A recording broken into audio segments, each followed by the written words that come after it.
सारे हालातों का निचोड़ निकाल कर दादी आ चुकी है मैदान में, क्योंकि उसने देख लिया, परख लिया सबको कि कोई भी इधर इस काबिल नहीं है कि उस पर यकीन किया जाए। उसको ज़मीर पे यानी कि अपनी तरबियत पे बड़ा भरोसा था, लेकिन अब जाकर उसको अंदाज़ा हो गया है कि किसी पे भी यकीन करना सरासर बेवकूफ़ी है और कभी भी उसको किसी पे यकीन नहीं करना चाहिए था। उम्मे आयशा की सारी खूबियों का, सारी नेकियों का ये सिला दिया जा रहा है। बहुत गुस्से में आ जाती है वो और नशीन के पास चली जाती है और कहती है कि आखिर तुम इतनी ज़िद्दी और खुदगर्ज कैसे हो सकती हो? कैसे तुम एक मासूम बच्ची के साथ ऐसे जंग लगा सकती हो? अरे भाई, उसने क्या बिगाड़ा है तुम्हारा? मुझे तो कुछ समझ नहीं आ रही कि आखिर तुम क्या करना चाहती हो। इसको सुनकर उम्मे आयशा साफ साफ मना कर देती है और कहती है कि दादी जान, मुझे किसी बात से कोई इतराज़ नहीं है। सिर्फ़ और सिर्फ इतराज़ है तो मुझे यहाँ से मत निकालिएगा, क्योंकि मेरा और कोई ठिकाना नहीं है। मैं कहाँ जाऊँगी? मुझे कुछ समझ नहीं आ रही है। लेकिन दादी उसको यकीन दिलाती है और कहती है कि तुम इस घर की बेटी हो, बहू बाद में हो।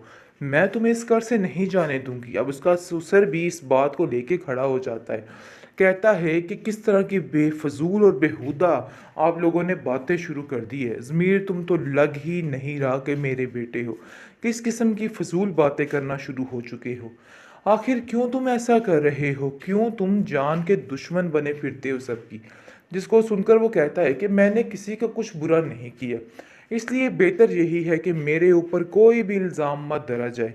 आप जो कुछ कर रहे हैं सब कुछ आपका ही किया धरा है। आप प्लीज़ इस मामले से दूर रहें।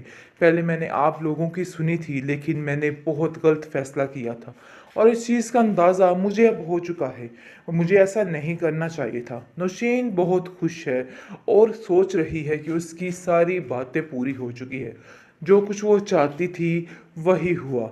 माहम उसको इतनी पसंद आ गई है कि वो अब इसको इस घर से जाने का नाम ही नहीं देगी। एक दफ़ा माहम को इस घर में पूरे तरीके से आने दो, फिर देखिए नौशीन के कैसे कैसे हालात पैदा कर देगी। फिर इसको समझ आए कि आखिर ऐसी कौन सी बातें कर रही हैं आप? मुझे तो समझ ही नहीं आ रही है। मेरे बेटे को ही मेरे खिलाफ भड़काने की कोशिश कर रही हैं। ऐसा कैसे हो सकता है? आपको कुछ तो सोचना चाहिए। ऐसा करके सिर्फ और सिर्फ आप ज्यादती कर रही हैं। देख लीजिए, ये काम मत कीजिए। जिस पर अजमीर भी कहता है कि पता नहीं क्यों आयशा, तुम्हारी वजह से हमारे घर में इख्तलाफात बढ़ते जा रहे हैं। मेरी माँ की इस घर में कोई इज्जत बाकी नहीं रही है। दादी जान बार बार उसको जलील करने की कोशिश कर रही हैं और ये सब कुछ जाहिर करवा रही हैं कि जैसे हम ही गलत हैं और तुम ही ठीक हो। लेकिन देखो, ये चीज़ें ज़्यादा देर तक नहीं चलने वाली हैं। मैं तुम्हें साफ साफ बता रहा हूँ कि अपने दिमाग को दुरुस्त कर लो। मैं अब तुम्हें ऐसे नहीं छोड़ सकता। तुम महम से जिस किस्म की हरकतें कर रही हो, ये चीज़ नाकाबिले बर्दाश्त है। मैं कभी भी बर्दाश्त नहीं करूँगा कि तुम हमारे आए मेहमान, घर आए मेहमान के साथ इस किस्म का रवैया रखो। इस पर उम्मे आयशा कहती है कि आखिर मैंने ऐसा क्या किया है और मुझे किस बात की सज़ा मिल रही है? मैंने तो कभी किसी का बुरा नहीं चाहा, लेकिन पता नहीं क्यों आप लोगों के दिलों में ये बात बैठ चुकी है, या बिठा दी गई है कि मैं आप लोगों का बुरा कर रही हूँ या बुरा सोच रही हूँ। जिस पर आप देखेंगे वो कहता है कि चाहे जो कुछ भी है, लेकिन ये बात याद रखना, जो माहम की जगह है इस घर में तुम्हारी नहीं हो सकती। इसलिए बेहतर यही है कि अपने दिमाग को दुरुस्त कर लो और इसको काबू में करो और समझने की कोशिश भी करो कि जो हकीकत मैं तुम्हें बताना चाह रहा हूँ इस पर तुम्हें अमल करना होगा, वरना जिंदगी काफी ज्यादा अजीरन हो सकती है। माहम की बेतकल्फियाँ कुछ ज़्यादा ही बढ़ती जा रही हैं। काफ़ी ज़्यादा अपने आप को वो समझने लग गई और उसको ऐसा लग रहा है कि जैसे वही सबसे आला किस्म की औरत है।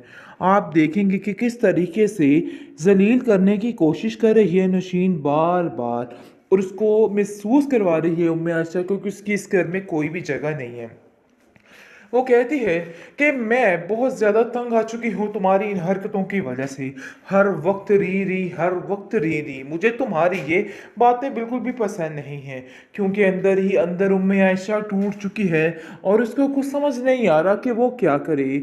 और वो सोचती है कि आखिर उसके लिए ये सब कुछ कितना मुश्किल हो गया है। इन सब चीज़ों को हैंडल करना उसको बहुत ही मुश्किल नज़र आ रहा है। लेकिन ये बात की समझ नशीन को नहीं आ पा रही है। वो बार बार माहम को आगे करके अजमीर की ज़िंदगी में धकेलने की कोशिश कर रही है। इस चीज़ का अंदाज़ा उम्मे आयशा को हो चुका है कि ये सब कुछ जो हो रहा है सरासर गलत हो रहा है।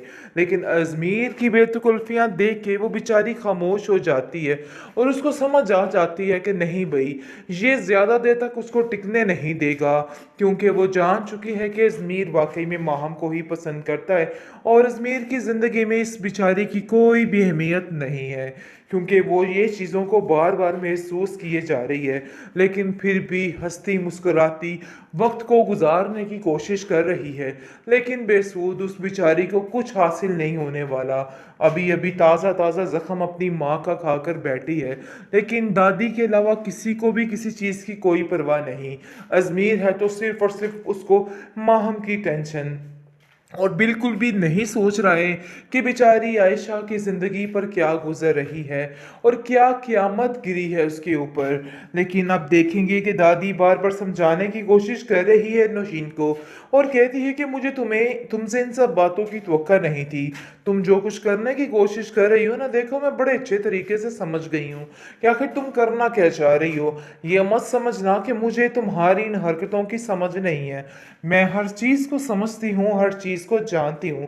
जिस पर नशीन आग बगोला हो जाएगी और कहेगी कि आखिर ऐसी कौन सी बातें कर रही हैं आप, मुझे तो समझ ही नहीं आ रही है। मेरे बेटे को ही मेरे खिलाफ भड़काने की कोशिश कर रही हैं।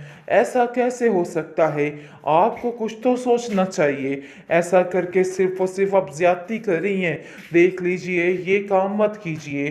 जिस पर अजमीर भी कहता है कि पता नहीं क्यों आयशा, तुम्हारी वजह से हमारे घर में इख्तलाफात बढ़ते जा रहे हैं। मेरी माँ के इस घर में कोई इज्जत बाकी नहीं रही है। दादी जान बार बार उसको जलील करने की कोशिश कर रही हैं और ये सब कुछ जाहिर करवा रही हैं कि जैसे हम ही गलत हैं और तुम ही ठीक हो। लेकिन देखो, ये चीज़ें ज़्यादा देर तक नहीं चलने वाली हैं। मैं तुम्हें साफ साफ बता रहा हूँ कि अपने दिमाग को दुरुस्त कर लो। मैं अब तुम्हें ऐसे नहीं छोड़ सकता। तुम माहम से जिस किस्म की हरकतें कर रही हो, ये चीज़ नाकाबिले बर्दाश्त है। मैं कभी भी बर्दाश्त नहीं करूँगा कि तुम हमारे घर आए मेहमान के साथ इस किस्म का रवैया रखो। जिस पर उम्मे आयशा कहती है कि आखिर मैंने ऐसा क्या किया है और मुझे किस बात की सज़ा मिल रही है। मैंने तो कभी किसी का बुरा नहीं चाहा, लेकिन पता नहीं क्यों आप लोगों के दिलों में ये बात बैठ चुकी है या बिठा दी गई है कि मैं आप लोगों का बुरा कर रही हूँ या बुरा सोच रही हूँ। जिस पर आप देखेंगे वो कहता है कि चाहे जो कुछ भी है, लेकिन ये बात याद रखना, जो माहम की जगह है इस घर में तुम्हारी नहीं हो सकती। इसलिए बेहतर यही है कि अपने दिमाग को दुरुस्त कर लो और इसको काबू में करो और समझने की कोशिश भी करो कि जो हकीकत मैं तुम्हें बताना चाह रहा हूँ इस पर तुम्हें अमल करना होगा, वरना जिंदगी काफ़ी ज़्यादा अजीरन हो सकती है।